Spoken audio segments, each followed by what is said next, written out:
There he is. So this episode starts off with the Reapers looking out at the Walker herd and noticing that something's weird about it because of course Maggie and Negan have used the Whisperer technique to get them right in front of the Reapers' gates. Pope realizes this straight away and sends out one of his longtime men out there, Wells. But it's weird though because later on in the episode he reveals that he knew Wells likely wouldn't make it back, yet he still let him go out and refused to let Daryl go. This is all part of learning more about Pope and how he sees his own people. He sees them as expendable, and that's something that led to what Leah did at the end of the episode. The scene of Wells going out there and dying like that led to a really cool scene when Negan and Maggie take him out. Really cool. Then back at Alexandria we find there's a big storm, and all of the characters have to hide in one house whilst the Walkers have infiltrated the whole community. I think Virgil in this episode was handled really well because they didn't ignore the fact that he was injured, yet still showed that he wanted to help. I really liked what he said to Judith and that whole conversation he had with her, for the most part. Do you know where she went? I don't. I'm sorry. Yes, you do. It's clear that after Michonne told Judith through the walkie-talkie that she was going to look for Rick, Will Smith used that memory shit from Men in Black on her, and that's why she's not saying anything about it. I know she didn't get an exact location of where Michonne went, but she knows and hasn't told anyone that she's going to look for Rick. She even had the opportunity to tell Daryl about this, and it turns out it's not because of her own selfishness as a child not wanting Daryl to leave her and everyone else to leave her. It's because apparently she just doesn't know.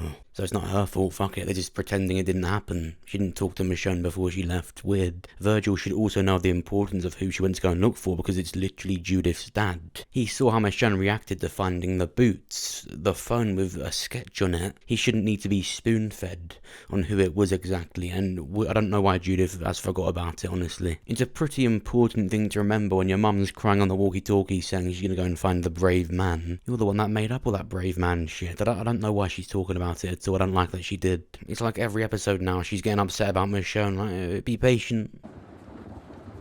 No. You just got back. Oh yeah, the weekly Magna hang-up. Every time someone wants to do something, she's there saying to stop doing it. It's not even funny anymore. Like when she first joined the show, there was this edgy, cooler hostility about her that made you like her because she was one of those people that wouldn't care. But now she's become so useless that it's annoying. If she's up for it, we can use help.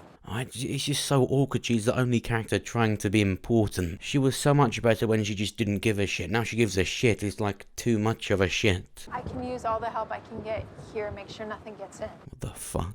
Black horse famine. When talking to Leah about the sacrifices of war, he mentions the Black Horse, and in episode 4, the episode dedicated to the Reapers, and where we met Pope, in the background as Leah and Carver walk past, we see a Black Horse statue. Now, as I said in my video for episode 4, The Walking Dead doesn't tend to be so inconspicuous when it comes to foreshadowing, and it was really difficult to see. But we now know that Pope believes in the Black Horse, and the Black Horse often refers to, in a nutshell, the underdog. If someone or something is a Black Horse, it's something that comes out of nowhere when the odds are against them and takes the lead. And in this case, if it's referring to anything, I think it's referring to what happens to Pope at the end of the episode when Leah kills him. Leah was nothing more but a mercenary under Pope's command. Out of nowhere, Leah kills him and takes control. She's now the leader of the Reapers. So with Maggie and Gabriel infiltrating the Reapers, seeing him in a Whisperer mask was so good. I've always wanted to see that. Meanwhile, Negan and Elijah are walking within the herd among all of the mines going off. And this is where we see Elijah injure his leg and Negan his arm. In episode 7, Negan asks Maggie to shake on a promise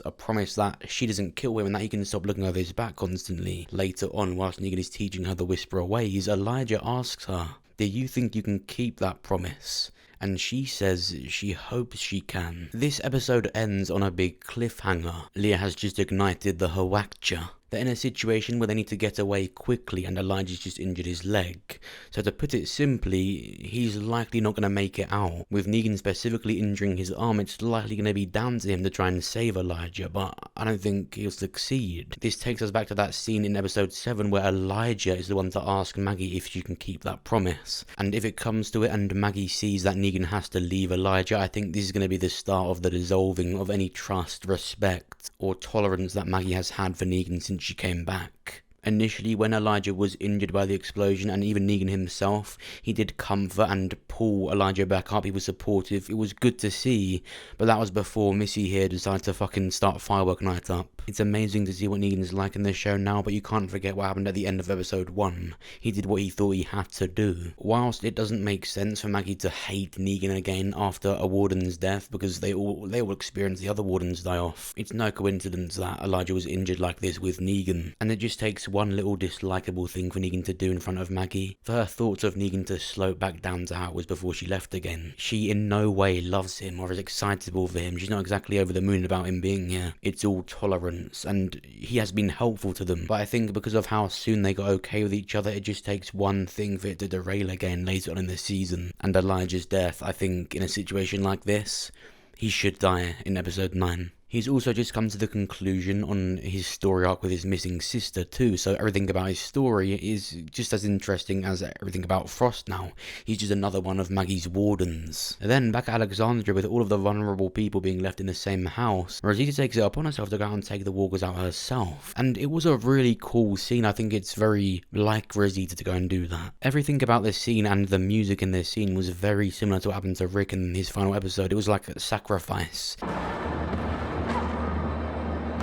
Now, Rosita comes back in, and it's meant to show that she's exhausted, and it was just cool that she had gone out and done that and came back in and handled it all. Now, there's obviously going to be some suspicion on whether she's bit or not. I mean, just look at her. First of all, in the short teaser we've currently got for 11B, which is part 2 of season 11, of course, Rosita is within the group of characters meeting Mercer. Every single person in the Apocalypse and The Walking Dead has different times of turning, but it's just very likely that she's just not bitten here. But this scene still holds so much importance, and it is everything to do with the blood on her neck. It's a really weird place to have the blood under her clothing like that. This is the exact place that Andrea in the comics was bitten at the end of the Whisperer War. So yeah, this scene is still so important, because Rosita's death has been foreshadowed so many times in this season and in season 10. Her dreaming of Abraham giving her warnings being one, and another now she's went out and fought a load of walkers and has returned with blood exactly where Andrea in the comics was bitten. It's more of a foreshadowing. If anything, although I like Rosita, I really think she should have died much sooner. It seems to me, because of how far back her character's importance has been pushed, she's just being used as some instrument to kill off the end of Gabriel's story too. When Andrea died in the comics, it was at the end of the Whisperer War, and after Rick had to put Andrea down, he had a breakdown saying he couldn't do this anymore. It destroyed him. So if we're looking at the show, it would be Rosita as Andrea and Gabriel as Rick in this situation. However, Gabriel has just been really cold. We've seen him snap, but he's managed to hold himself sturdy. And I've been saying in my videos for a while that it's going to take something for him to actually snap, to see him fully fall off of the edge, and I think that one thing will be Rosita's death. Similar to how Rick broke down in the comics when Andrea died, when Rosita dies, he's just going to be very, very angry. Since season 10, he's gone in and out on his personality and attitude. One minute he's healthy, balanced warrior Gabriel, but sometimes he's cold. No emotion Gabriel. And it's going to get to the point where he's not just killing people because they deserve it or because they were meant to die or because it's right. He's going to do it because Gabriel thinks they deserve it. It's what he thinks. GTA. I think as soon as that happens, we're going to see a constant different side to Gabriel, where he's always that cold, always that different, almost complete different character. I love Gabriel a lot because he's had such amazing development, but the sad thing is, with him, it's really possible to just go too far. And this would all eventually lead to Gabriel getting Dwight's comic death, by trying to take it into his own hands and taking out Pamela. He keeps snapping, and if he snaps like Dwight did, it's over for him. And it's weird because I've been saying that Negan is most likely to get Rick's comic death. That would mean in this scene, if it happens in the show, Negan would shoot Gabriel, and I hate to love it because they've had this nice friendship, this chemistry throughout the show, so to think that Negan would later kill him when Gabriel said himself he didn't want a fruitless death, that's really bleak and horrible, but I love it. I actually really liked Maggie in this episode. I thought this scene especially was really good. Pope says God chose us. You believe all that? Why? Then Daryl finally tells Leah that the opposition are his people, and it's still insanely similar to Jon Snow and Ygritte in Game of Thrones. Leah turns to Daryl and says, ever wonder what it would have been like if we stayed in the cabin, similar to how Ygritte says to Jon Snow, we should have stayed in the cave. They also both shoot arrows out at them. It's really, really strange. It's just funny how they line up together. Saying that, I think it's going to end the same way too. I think Leah has become a lot more interesting and her story a lot less predictable because of what she did at the end of the episode. At the end, she kills Pope, just like that, he's dead. It's weird because I do like it, but I do think it's a bit anticlimactic. There was a whole episode with just the Reapers and Pope learning Pope's ways and what he teaches. As the show progressed, we obviously learned that he didn't really value the lives of his men too much, he just wanted to win a war, which is why Leah eventually took him out. But in hindsight, I'm looking back at it like, what was the point of any of that in the first place then? It seems like they're just buying time until season 11 actually starts. Leah is now essentially the leader of the Reapers. What I'm not too keen on is the fact that Leah killed Pope and says that it was because he forgot about what's important, not the war, the people. She's saving her family by killing Pope.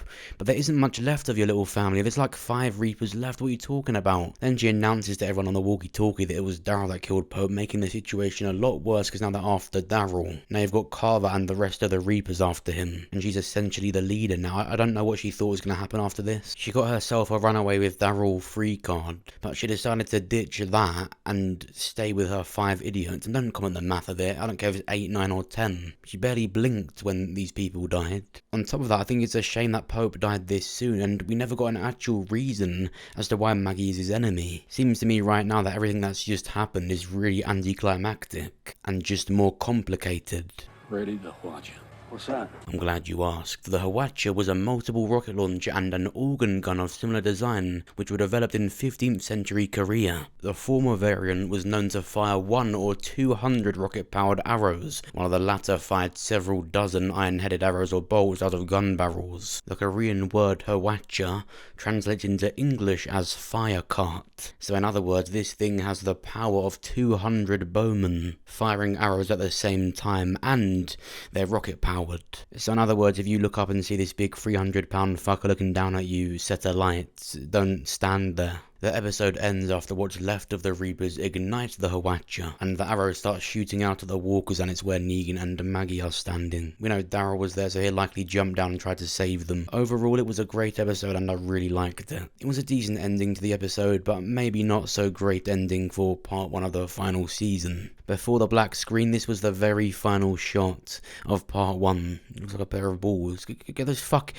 In hindsight, I look back at a lot of these episodes in season 11 and I just see these first 8 as just extra season 10 ones still. It does feel a bit like we've barely scratched the surface of what season 11's story is. It feels like the side quest right now is the main quest and vice versa. In the short teaser we currently have for 11B, we see the Commonwealth soldiers arrive at Alexandria, and even that seems a bit underwhelming. I just hope that nothing's rushed and that they can do what they want in the time and episode amount that they've been given. What did you think of this episode though? Did you think Elijah will die? Do you think Rosita or Gabriel will die? Make sure you comment down below and let me know what you think. And of course, if you enjoyed the video, then make sure you press the like button. It actually really helps me out and will get this video seen by more people. Check out my video for episode 7 where I talk more about what Lance said about having friends in higher places. There's a chance that he's referencing something quite a bit bigger than just the Commonwealth. And make sure you subscribe with notifications on so that you're the first to see my videos and so that you know when I'm live streaming. My name is Nicholas. Yeah, I'm Rick. Have you got any disinfectant or whatever it is? I've got an infection apparently. I got some tablets for you. Thank you. Oops. I just ate it. You f***ing junkie. Yeah, your tile kind of scares me, I'm not gonna lie. Whoa. What's your name? Hey. So your name's Steffi. You're giving me a Steffi. Get some... Right. Yes. Hi. My name is Steffi. Wait, you got a shot? Don't know where. Yeah, someone shot me. Are you doing this, you little... She's a f***ing decoy. You bastard with your f***ing shorts on. She's got a knife. Nah, bye.